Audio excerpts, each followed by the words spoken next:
কার এরকম ভরসা আছে যে হুজুর আমি এত আমল করেছি, আমার আমলের বদৌলতে আমি জান্নাতে ঢুকবো? কে কে আছেন দেখি? আল্লাহর ওলি আছে? এরকম কোন আল্লাহর ওলি? হ্যাঁ আছে? নাই। আল্লাহর হাবিব বললেন, আল্লাহর রহমত ছাড়া, ভালোবাসা ছাড়া কেউ কোনোদিন জান্নাতে ঢুকতে পারবে? আম্মা জান আয়েশা বললেন, ইয়া রাসূলুল্লাহ আপনিও না? আল্লাহর হাবিব বললেন, না আমিও না, তবে আল্লাহর রহমত আর দয়া সেদিন আমাকে ঘিরে রাখবে।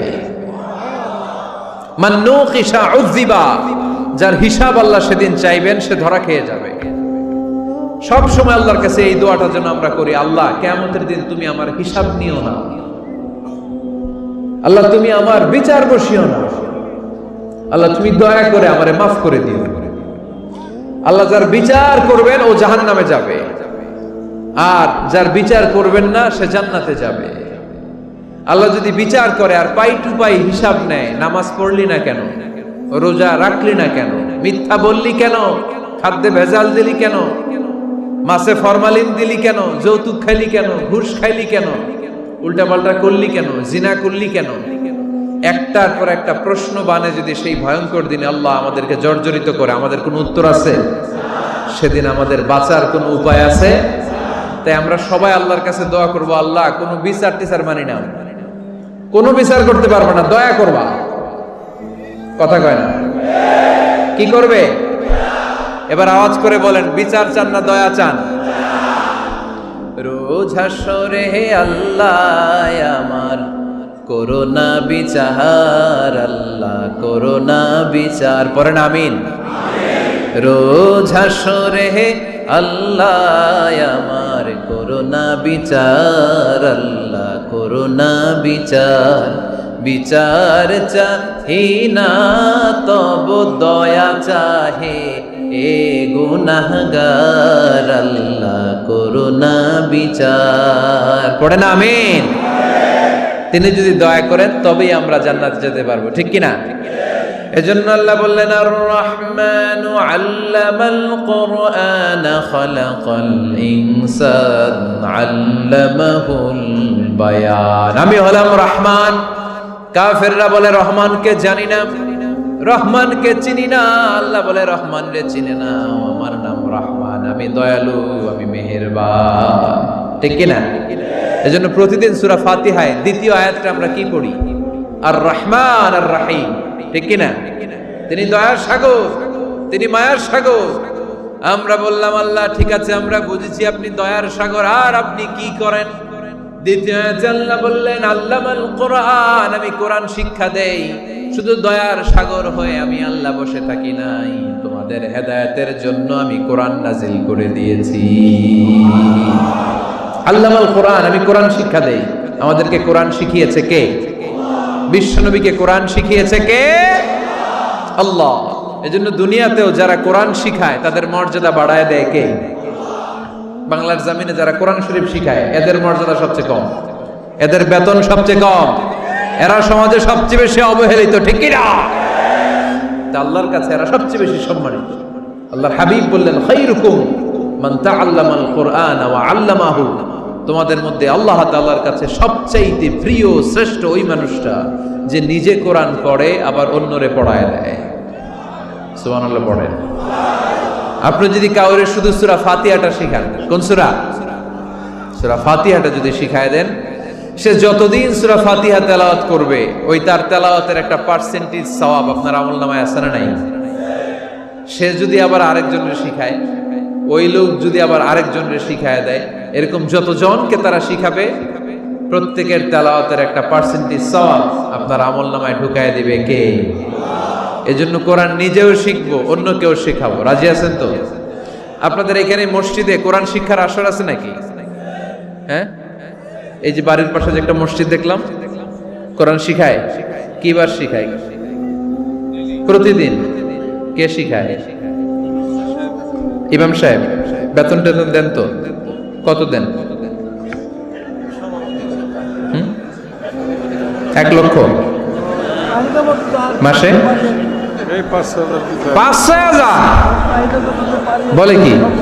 এক একটা ইমামের কমসে কম 1 লক্ষ টাকা বেতন হওয়া দরকার, ঠিক কিনা? না খেয়ে না পড়ে অল্পতে তুষ্ট থেকে যারা শুকরিয়া করে এরা আমাদের আইম্মাতুল মাসাজিদ, মসজিদের ইমামরা, মসজিদের মুয়াজ্জিনরা। এক একটা মসজিদের মুয়াজ্জিনের গলা হবে এরকম বিশাল উঁচু। কিয়ামতের ময়দানে সবাই আমরা এর দিকে তাকায় থাকবো, কিরে ভাই তোর গলা উঁচু কেন? সে বলবে আমার এই গলা দিয়ে প্রতিদিন 5 বার আমি আজান দিয়েছি। কিয়ামতের ময়দানে ঠিকই সম্মানিত, দুনিয়ায় আমরা চিনলাম না ওনাদেরকে। এজন্য কোরআন শিক্ষার আসর জন্য আমরা গড়ে তুলি। তালিমুল কোরআন প্রজেক্ট লাগবে, শিশুদের কোরআন শিক্ষার আসর, নারীদের কোরআন শিক্ষার আসর, বয়স্কদের কোরআন শিক্ষার আসর। আমরা কোরআন শিখে মরতে চাই, কোরআন জেনে মরতে চাই। No excuse will be granted that day. সেদিন আল্লাহ কোনো এক্সকিউজ গ্রহণ করবে না। সব পারো, হিন্দি তো ঠিকই কইতে পারো, হিন্দিতে কথা কইতে পারে না ছেলেবেলারা? হিন্দি সিনেমা এমন দেখা দেখে হিন্দিতে কথা কইতে পারে। তো হিন্দি ভাষা বুঝতে পারলে, শিখতে পারলে, আরবি পারলা না কেন? কোন এক্সকিউজ, ওজর, আপত্তি সেদিন আল্লাহ গ্রহণ করবে না। শরীয়তপুরের ভাইরা, আসুন আমরা কোরআন শিখি, আসুন আমরা কোরআন পড়ি।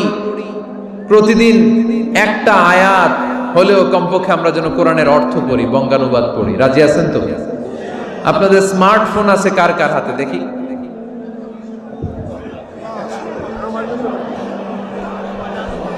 আপনারা কি অ্যানালগ? স্মার্ট আপনি? মাশাআল্লাহ। তোমরাও কি স্মার্ট? হ্যাঁ, ঠিক আছে, হাত নামাও, হাত নামান সবাই। তো এই যে স্মার্টফোন আসছে স্মার্ট বানাইতে, যেই ফোনের মধ্যে কোরআন নাই সে আনস্মার্ট, ঠিক কিনা? যার মোবাইলের ভেতরে কোরআনের অ্যাপস আছে, ডাউনলোড করে অ্যাপস রেখেছে, সেই হচ্ছে আসল smart. He is the real hero, he is the real smart. এজন্য মোবাইলের অ্যাপসের ভেতরে কোরআন ঢুকাইতে হবে। শরীয়তপুরের ছেলেরা খুব সহজ, অ্যান্ড্রয়েড সেট ইউজ করলে প্লে স্টোরে যাও, যে তুমি বাংলা কোরআন লিখো চলে আসবে। আইফোন যদি ইউজ করো অ্যাপ স্টোরে যাও, ওখানে যে বাংলা কোরআন লিখো চলে আসবে। সহজ। এত সহজ হওয়ার পরেও আল্লাহ কি বললেন আমরা যদি না শিখি, না জানি, আল্লাহ কি ক্ষমা করবে? যা বলার সব আল্লাহ বলে দিয়েছে এই কোরআনে। এই কোরআনে শুরু হয়েছে বিসমিল্লাহির রহমানির রহিম দিয়ে, মানে বা দিয়ে। কি দিয়ে? চিল্লায় বলেন না, কি দিয়ে? বা দিয়ে। আর এই কোরআন শেষ হয়েছে সূরাতুন নাস দিয়ে, যে সূরার শেষ আয়াত হচ্ছে মিনাল জিন্নাতি ওয়ান নাস। বার সিন মিলাইলে কি হয়? বাস। এবার বাসে চড়া শরীয়তপুর শহরে যাব।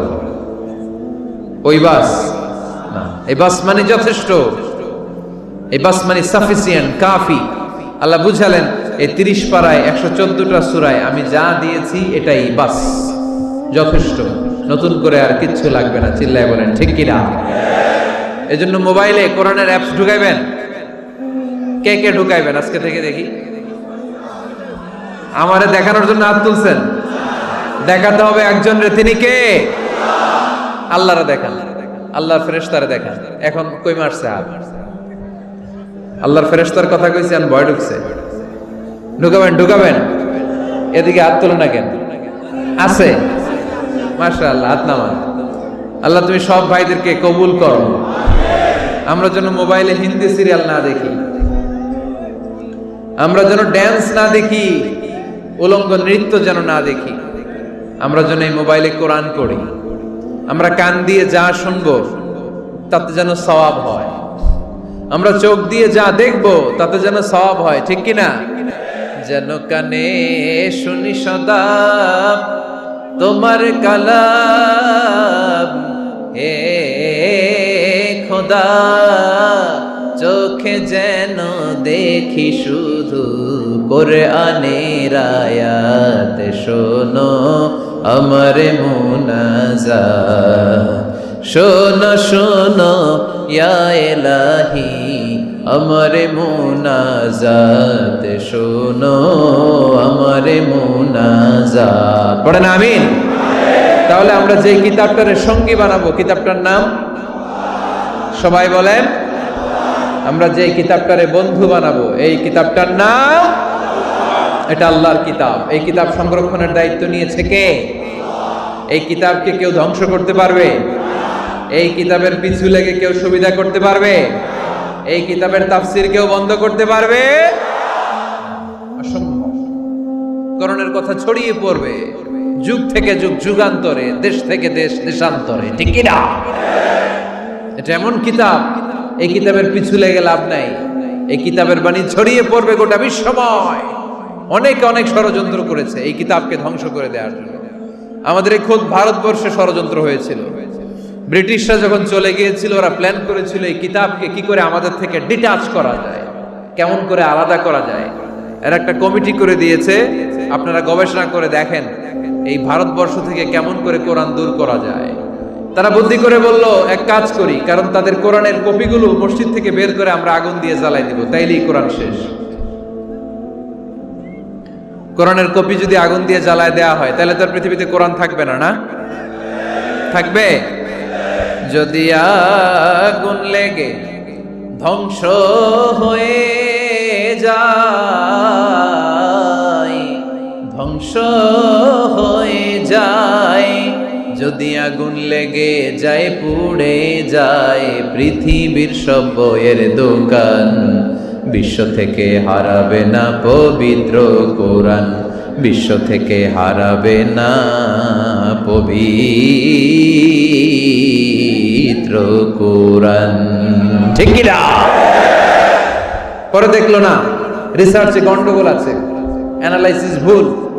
আবার নতুন কমিটি পাঠালো তারা ইংল্যান্ড থেকে, 33 সদস্য বিশিষ্ট কমিটি। তারা এসে গবেষণা করে দেখলো না, এই কোরআন আগুনে জ্বালাই দিলে কোরআন দূর হবে না। কারণ আমরা ভারতবর্ষের হেফজখানাগুলোতে যে দেখেছি, ছোট্ট বাচ্চারা মাথা দুলিয়ে দুলিয়ে কোরআন পড়ে। কোরআন তারা শুধু কাগজেই লিখে রাখে না, সিনার ভিতরে গেঁথে রাখে।